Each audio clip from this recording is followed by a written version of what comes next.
Biology में आपने पिछली क्लास में पढ़ा था ह्यूमन डाइजेस्टिव सिस्टम, मानव पाचन तंत्र। उसी के आगे टॉपिक है श्वसन, रेस्पिरेशन, जिसमें हम पढ़ेंगे अब श्वसन क्या होता है। अगर हम आपसे पूछें कि श्वसन क्या होता है तो आप कहेंगे 90% बच्चों का जवाब होगा कि श्वसन जो होता है ऑक्सीजन लेना और CO2 छोड़ना श्वसन कहलाता है। लेकिन ऐसा नहीं है।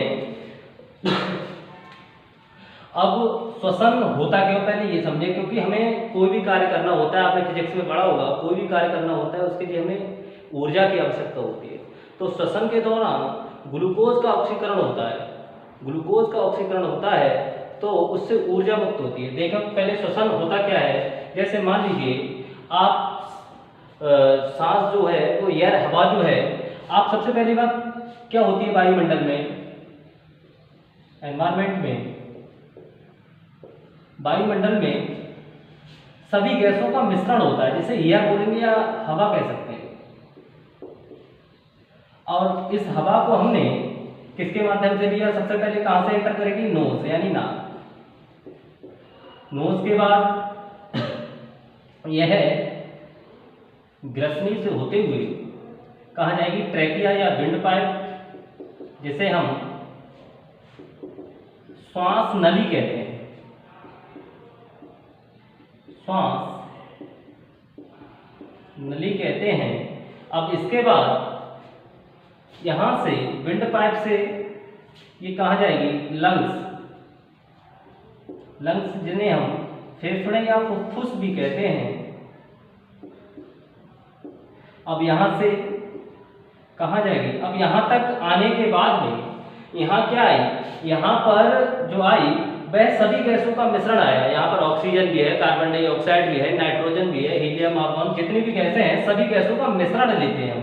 अब मिश्रण लेने के बाद यहाँ पर क्या होता है, अब यहाँ पर जो ब्लड होता है,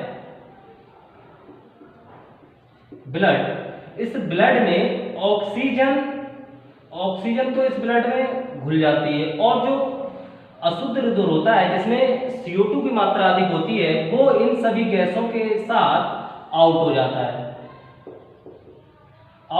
है, और जो हम खाने में जो लेते हैं कार्बोहाइड्रेट वह इसकी ऑक्सीजन की उपस्थिति में इसका ब्रेकडाउन करता है, ग्लूकोज का। और ग्लूकोज का ब्रेकडाउन करने के बाद में इसे CO2 प्लस H2O प्लस यहाँ पर ATP अणु बनते हैं और ATP के रूप में ऊर्जा हमारी बॉडी में संचित हो जाती है। तो हम कह सकते हैं कि हम वायुमंडल द्वारा सभी गैसों का मिश्रण लेते हैं, और मिश्रण लेने के बाद में ऑक्सीजन ब्लड में घुल जाती है और बाकी जो गैसें होती हैं वो यहाँ से आउट हो जाती है। और यहाँ पर किसका ऑक्सीकरण होता है, ऑक्सीकरण होता है ग्लूकोज का। ऑक्सीकरण होने के बाद में यहाँ पर CO2 कार्बन डाइऑक्साइड बनती है जो सभी गैसों के साथ बाहर निकल जाती है, और ATP जल के अणु बनते हैं और ATP बनती है, और ATP के रूप में हमें ऊर्जा मिलती है जिसे हम एडिनोसिन ट्राइफॉस्फेट कहते हैं। या हम कह सकते हैं सभी जीवों में कोशिकीय स्तर पर जैविकीय ऑक्सीकरण की क्रिया को श्वसन कहते हैं। अब हम श्वसन के बारे में अभी आपने जाना, अब हम पढ़ेंगे कि श्वसन के प्रकार, श्वसन कितने प्रकार का होता है। श्वसन मुख्यतः 2 प्रकार का होता है, इसमें ऑक्सी श्वसन या वायवीय श्वसन और दूसरा अनॉक्सी श्वसन। अब हम ऑक्सी श्वसन की बात करें, वायवीय श्वसन, तो इसके नाम से हमें प्रतीत हो रहा है वायवीय यानी ऑक्सी, यानी जिसमें ऑक्सीजन की आवश्यकता होती है वह श्वसन ऑक्सी श्वसन कहलाता है। या जो ऑक्सीजन की प्रेजेंस में होता है, ऑक्सीजन की उपस्थिति में होता है, वह ऑक्सी श्वसन कहलाता है। जैसे आप ये रिएक्शन देख रहे हैं, जैसे ये ग्लूकोज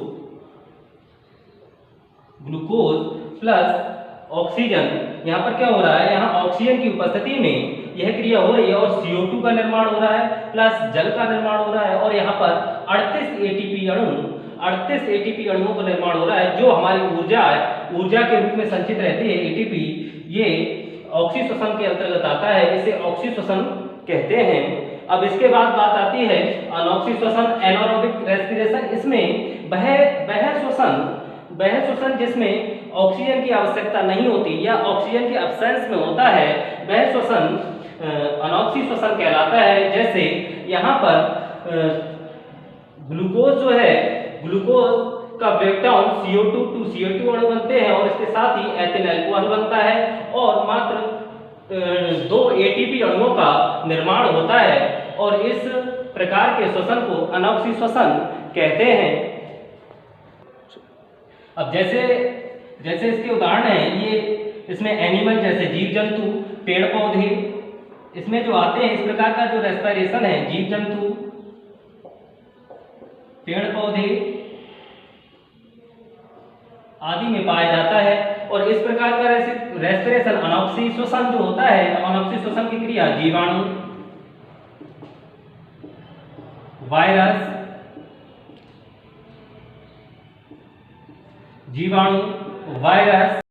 जैसे कुछ जीवाणु और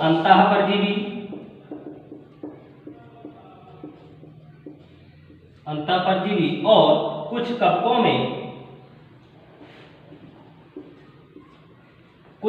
में अनॉक्सी श्वसन की क्रिया होती है। जैसा कि आपने इसमें देखा, कुछ जंतुओं में, पेड़ पौधों में, और पेड़ जंतु के अंतर्गत हम भी मनुष्य भी आते हैं। मनुष्यों में सभी में ऑक्सी श्वसन की क्रिया पाई जाती है। ऑक्सी और अनॉक्सी श्वसन के बारे में अभी आपने देखा। अब इसके बाद है श्वसन की क्रियाविधि।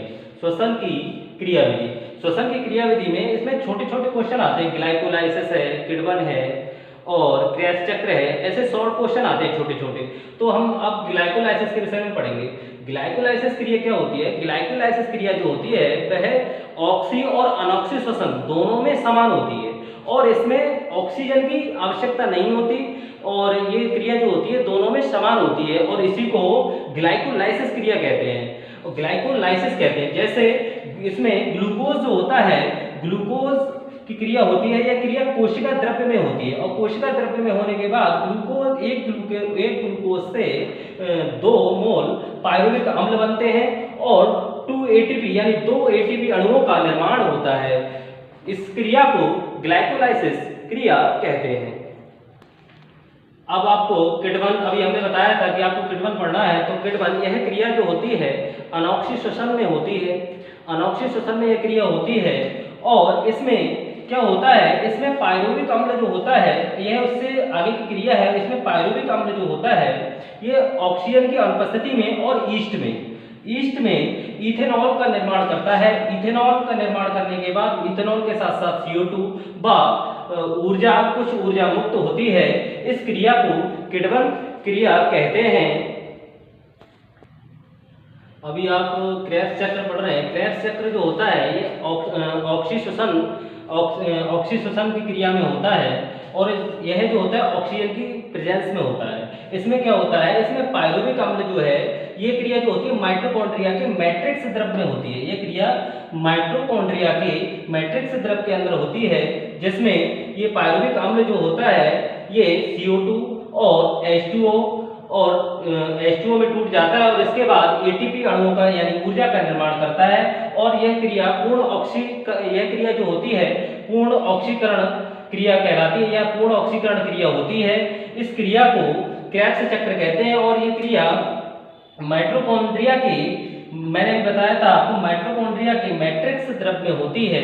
इसे क्रेब्स चक्र कहते हैं।